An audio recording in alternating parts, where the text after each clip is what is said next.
warahmatullahi wabarakatuh. Hamdan wa syukran lillah, salatan wa salaman ala rasulillah wa ala alihi wa ashabihi wa mawala. Amma ba'du. Dewan Hakim yang arif dan bijaksana, hadirin sebangsa dan setanah air yang berbahagia, merupakan kewajiban bagi seorang hamba untuk memanjatkan puji dan syukur kepada Allah Zat Asy-Syakur, yang mana rahmat dan nikmatnya tidak pernah bisa diukur, walau air laut menjadi tintanya dan pohon-pohon menjadi penanya.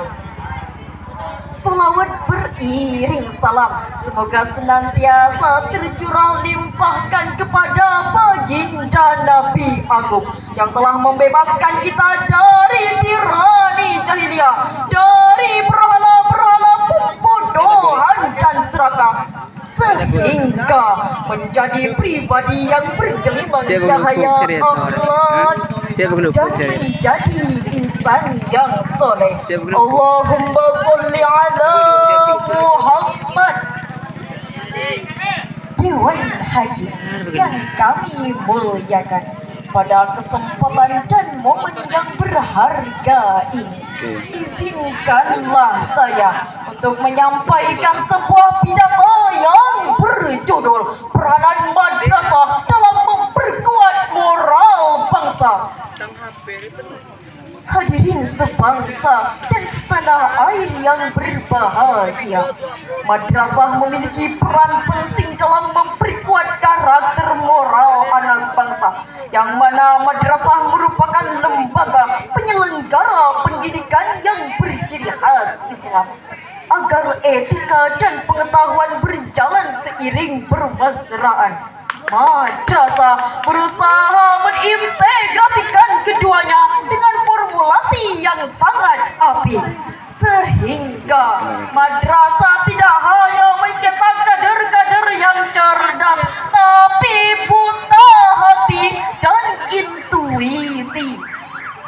Madrasah tidak hanya melahirkan generasi-generasi kiai yang buta akan ilmu pengetahuan, tetapi hadirin, madrasah berusaha mendidik dengan keseimbangan imtang dan iptek. Madrasah memaksimalkan kecerdasan intelektual sekaligus kecerdasan spiritual, agar tidak terjadi sebagaimana Ustadz Hussein Badri pernah menyampaikan, kecerdasan akal bisa meniadakan Tuhan dan kecerdasan hati bisa mengalahkan setan. Dewan Hakim yang kami muliakan, menurut Bapak Husni Rahim, penulis buku Arah Baru Pendidikan Islam di Indonesia, setidaknya ada 5 peran yang dijalankan madrasah dalam memperkuat karakter moral anak bangsa. Pertama, madrasah sebagai media sosialisasi nilai-nilai ajaran Islam dalam artian madrasah sebagai lembaga pendidikan formal memiliki peluang besar untuk mensosialisasikan, untuk mentransfer nilai-nilai ajaran Islam kepada peserta didik. Mengingat madrasah dalam salah satu fungsinya berfungsi sebagai penyadar umat agar tetap kokoh berdiri tegak menghadapi terpaan barat yang mengobrak-abrik nilai-nilai budaya bangsa Indonesia dalam membentuk kesejatian diri sebagai manusia. Kedua, madrasah sebagai pemelihara tradisi keagamaan. Madrasah dapat melakukan pemeliharaan tradisi keagamaan dengan 2 pendekatan, yaitu pendekatan intrakurikuler dan ekstrakurikuler. Kedua pendekatan tersebut terdapat dalam beberapa mata pelajaran, semisal Al-Quran, hadis, fikih, dan lain-lain, dan dalam kegiatan-kegiatan bernuansa keislaman, semisal peringatan hari besar Islam. Dewan Hakim yang arif dan bijaksana.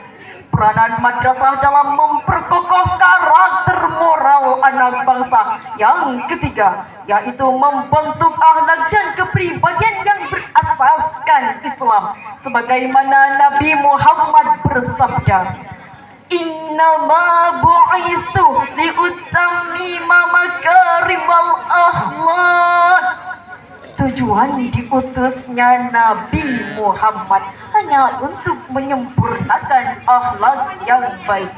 Maka dari itu, madrasah harus membekali peserta didik dengan akhlak dan kepribadian yang baik agar bisa berkontribusi, bersosialisasi di lingkungan masyarakat dengan baik dan sempurna. Keempat, madrasah sebagai benteng moralitas bangsa. Kemajuan teknologi tidak hanya membawa dampak positif, tetapi juga dampak negatif. Kemajuan teknologi tanpa moralitas hanya akan menghancurkan sebuah bangsa, karena tak jarang kemajuan teknologi dan ilmu pengetahuan bertentangan dengan ajaran Islam. Dan madrasah merupakan salah satu pilar dalam membentengi peserta didik dengan moralitas yang sejalan dengan nilai-nilai keislaman. Dan yang terakhir, memilih madrasah sebagai pendidikan alternatif, karena madrasah mampu memberikan pendidikan alternatif yang mampu menjaga kualitas spiritual dan mental peserta didik. Dewan Hakim yang